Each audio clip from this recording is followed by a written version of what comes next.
করে আমি নিজেকে কুরবানি করে নিজেকে উৎসর্গ করে আমি এই আসনটি বিএনপির জন্য উন্মুক্ত করার চেষ্টা করছি। একদিনও কি কোর্টের বারান্দায় ওনাকে দেখেছি আমরা? থানা হাজতে দেখেছি? এক টুকরো রুটি দিয়ে কাউকে সাহায্য করেছে? কেন বিএনপি তাকে মেনে নেবে? কি কারণে মেনে নিতে হবে?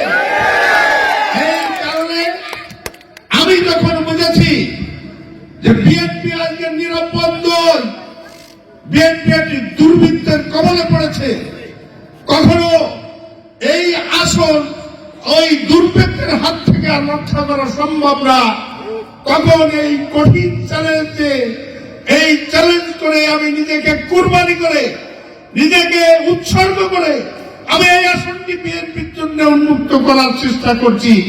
অনুগ্রহ করে আপনারা আমার সাথে থাকবেন এবং আমার কলস প্রতীকে ভোট দিয়ে আমাকে নির্বাচিত করে একটি মনিরামপুর, আদর্শ মনিরামপুর, সন্ত্রাস চাঁদাবাজ মুক্ত মনিরামপুর এবং একটি মানবিক গড়ার যে চ্যালেঞ্জ, সেই চ্যালেঞ্জে আপনারা শরীক হবেন, এই কথা বলে সবার কাছ থেকে দোয়া কামনা করে এবং কলস প্রতীকে ভোট চেয়ে আমার বক্তব্য শেষ করছি।